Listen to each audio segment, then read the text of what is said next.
آپ دیکھ رہے ہیں کرائم ڈاؤن نیوز۔ خبر شامل کرتے ہیں ہمارے bureau office buffer zone Karachi سے۔ سیکریٹری نے بتلایا ہے کہ bureau chief C D news Karachi senior صحافی اور سماجی کارکن محمد علی خان کی رپورٹ اور باخبر ذرائع سے اطلاع کے مطابق شہر کے بچوں کے تعلیمی مستقبل کا سوال اٹھانا ندیم مرزا کا جرم بن گیا۔ ایجوکیشن مافیا کے chairman students parents federation Nadeem Mirza کو جھوٹے مقدمات میں پھنسانے کی کوشش۔ ندیم مرزا نے میٹرک انٹرمیڈیٹ بورڈ نجی سکولز کے علاوہ رافع ملا ہٹاؤ مہم بھی شروع کر رکھی تھی۔ معروف تجزیہ کار اور سماجی رہنما ندیم مرزا کو حیدرآباد پولیس نے جھوٹے مقدمے میں گرفتار کر لیا۔ اہل خانہ پتہ چلا ہے کہ ندیم مرزا کے خلاف لین دین اور دھمکیوں کی جھوٹی FIR درج کی گئی۔ ابو کو سول جج اور جوڈیشل مجسٹریٹ 10 حیدرآباد کی عدالت میں پیش کر دیا گیا۔ عدالت نے پولیس کی ریمانڈ کی درخواست مسترد کر کے ندیم مرزا کو سینٹرل جیل حیدرآباد بھیج دیا۔ ہمیں اطلاع ملی ہے کہ عدالتی حکم کے بعد کسی کے ایما پر تھانے میں ندیم مرزا پر تشدد بھی کیا گیا۔ ندیم مرزا کے خلاف 4,80,000 کی واپسی اور مدعی عبدالماجد کو دھمکیاں دینے کا جھوٹا الزام لگایا گیا۔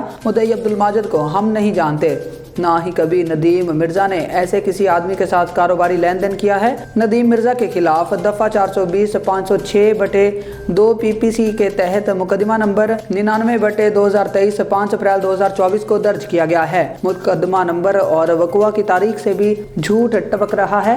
مقدمہ میں ندیم مرزا پر جھوٹا الزام لگایا گیا ہے کہ انہوں نے مدعی کو حیدرآباد میں دھمکیاں دی۔ ندیم مرزا 5 اپریل کو حیدرآباد گئے ہی نہیں۔ ملزمان نے بدنیتی سے ناقابل ضمانت وارنٹ گرفتاری جاری کروا رکھے تھے۔ وزیر اعلیٰ Sindh IG police chief justice Sindh high court جھوٹے مقدمے کا نوٹس لیں۔